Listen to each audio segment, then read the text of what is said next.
Throughout Death Battle, we've seen all manner of weapons and abilities, but these two combatants command the very earth around them. Gaara of the desert. And Toph Beifong, the blind bandit. He's Wiz and I'm Boomstick. And it's our job to analyze their weapons, armor, and skills to find out who would win a death battle. Gaara of the desert is a short, skinny, pale stick of a kid, but he's also one of the deadliest shinobi in the world. He looks like a member of Green Day. Gaara is the son of the 4th Kazekage, leader of the village hidden in the sand. Born prematurely at the cost of his mother's life, Gaara was destined for a childhood of depression and loneliness from the get-go. Not even a minute old and already has a kill under his belt. Though, technically he had a little help. Because, you see, as he was being born, his father was like, "Hey, you know what would be awesome? Using ninja magic to seal a horrible monster in my son's belly to turn him into an ultimate weapon."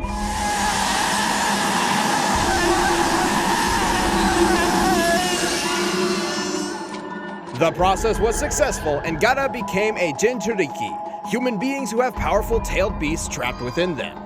Gaara's beast was Shukaku, a giant tanuki with power over sand. Oh, I want a tanuki as a pet. They're so fluffy and adorable, you just want to hug. Holy shit, what is that? Shukaku loathed humanity, and at first, Gaara had difficulty controlling the monster's rage, accidentally hurting others. As such, he was shunned by his own people, forced to live a secluded life. Well, yeah, I mean, he's got a goddamn tummy monster. It's not like Pepto-Bismol solving that. Convinced his only option was to fight and care for only himself, Gaara became a ruthless killing machine. But it's not all bad. Having a digestive desert demon gives him control over all things sand. He can wield it as a weapon using his mind to trap and crush his foes. Oh, and he can also use it to frickin' fly. How the hell does that work? He can mentally adjust the density of his sand, whether it needs to be lighter than air or stronger than steel. He can even use it to stop bombs powerful enough to wipe out an entire village. He can control any sand in his vicinity using his chakra, a spiritual energy shinobi access for superhuman abilities, such as walking up a tree. This guy is like the ultimate emo kid. But I'm not gonna give him too much crap, because he can use existing sand to crush the ground around him for even more sand. So he's never without easy access to ammo. Despite this, he still carries a gigantic gourd of sand on his back. It's huge. You'd think that'd be hard on his spine. Interestingly enough, its unique shape and size is a reference to how in Japanese folklore, tanukis were considered to be so well endowed they'd have to sling their testicles over their shoulders. Awesome. But the thing is, Gaara's gourd is not carrying any ordinary testicles. Sand. Gaara has infused his own chakra into the gourd sand. This directly links it to Gaara, making it much easier for him to control. He's so skilled with it, he can even forge weapons from it, bury people underground, or send it into another person's bloodstream and control them like some sort of puppet. Talk about an itch you're not gonna scratch. Also, Gaara eventually battled and defeated his own father, who happened to be a zombie at the time. His father used a magnetic release ability to control gold dust, much like Gaara does sand. Even though he can't do the zombie dad magnet thing, Gaara added gold dust to his gourd sand anyway, giving him more control over its weight. But wait, there's more. With her dying breath, Gaara's mother somehow imparted her own power into this sand. It became living sand, an extension of her will, determined to follow and protect Gaara. It will spring from the gourd to defend him from any danger, regardless of risk and without command. This absolute defensive technique is called the Absolute Defense. Pretty good name, really. Gaara's sand is so dense and fast, only someone who can move nearly the speed of sound can pass it. Gaara can also use everyday sand to create defenses such as his sand armor, which encases him in a shell to soften blows. Unlike his automatic absolute defense, the sand armor is self-created and requires a large amount of his chakra to maintain. Gaara's skill with sand is only limited by how much chakra he's got left in his system. After running low, he could tag out and give Shukaku a turn fighting, until a group of crazy people literally pulled the sand monster from his body for good. That must have hurt. It's gotta be like twice as bad as the night after Chipotle. He died. Oh, the same then. Turns out losing Shukaku was actually a blessing in disguise. After being resurrected, Gaara spent some time reevaluating his emotional roller coaster of a life.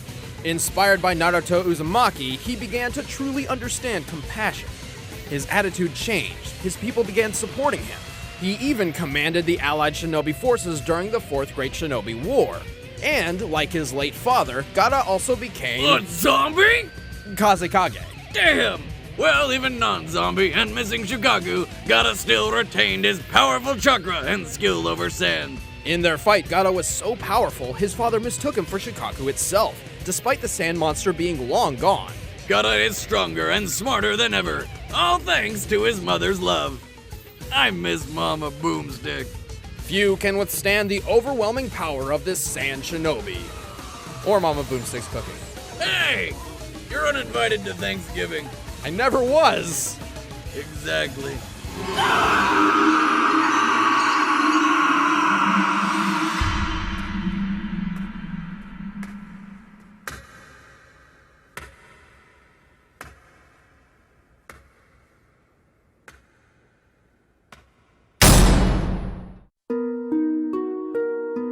As the only child of the wealthy Beifong family, Toph was kept a secret from the rest of the world.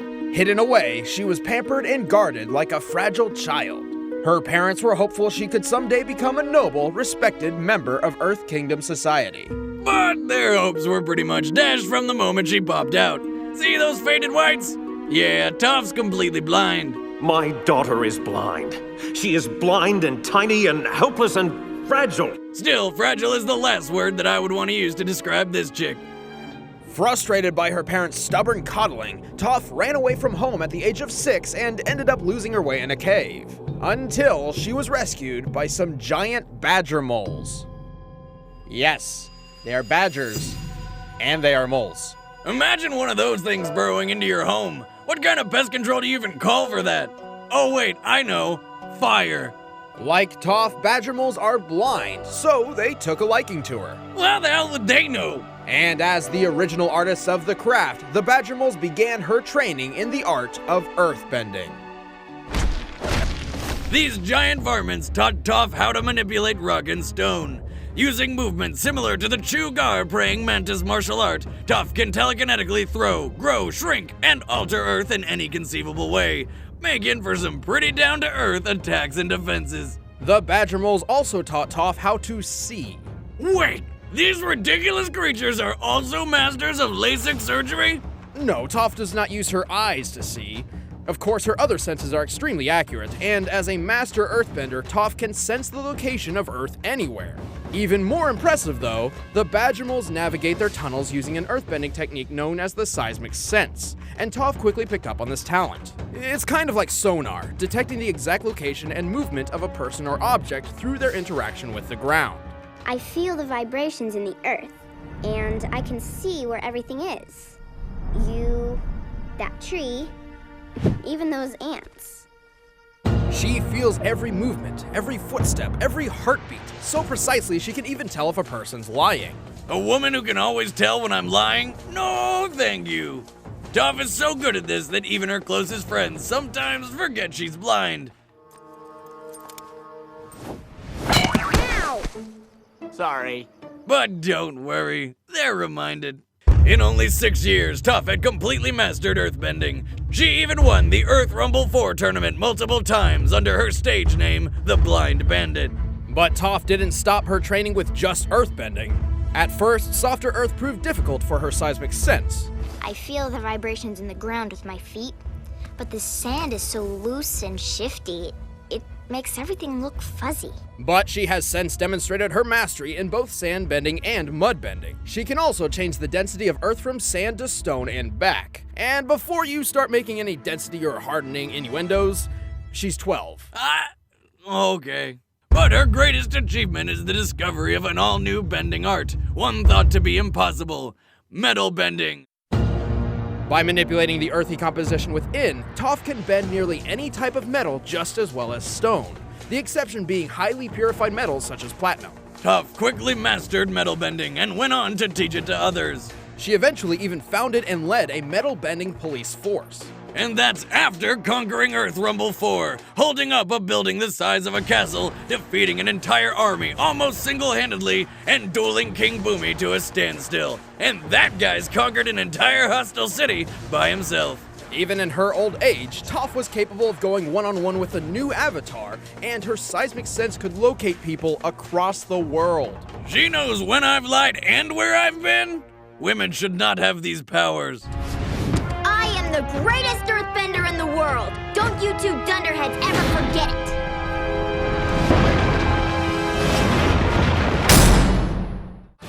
All right, the combatants are set. Let's end this debate once and for all. It's time for a death battle!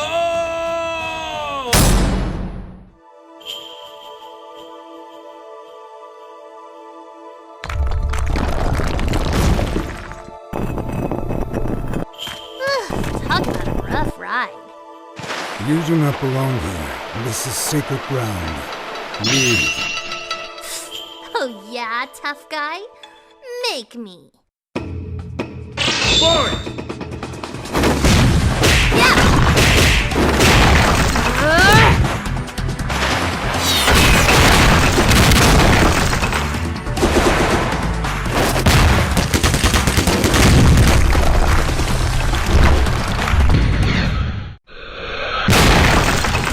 Interesting. She commands stone as fluently as I control sand. By the way, I can tell you're using your sand to smash up the ground underneath us for more ammo. Pretty smart for a sandman. Too bad I'm gonna kick your butt before you can use any of it.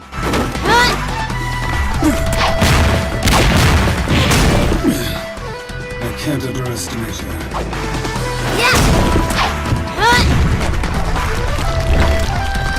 I need time.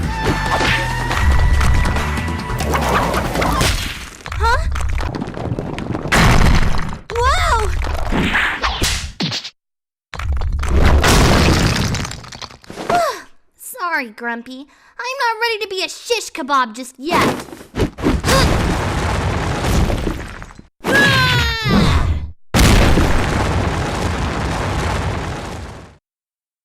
Come on! Are you really that scared of a little blind girl? I'm touched.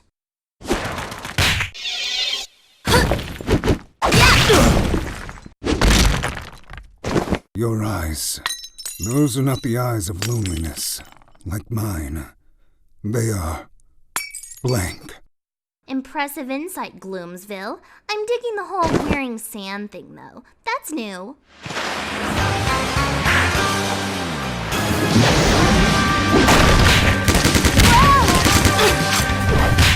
Hey, no fair! You need your arms to control the earth. I will remove them.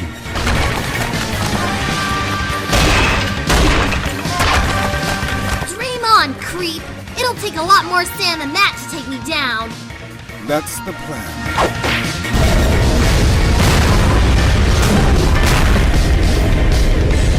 Oh, crap.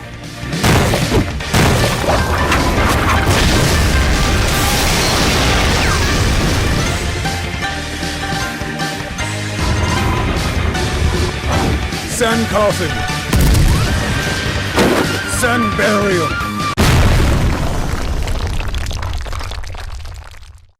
It is done. KO! Oh, fuck, shit, fuck, goddamn, fuck, son of a shit weasel!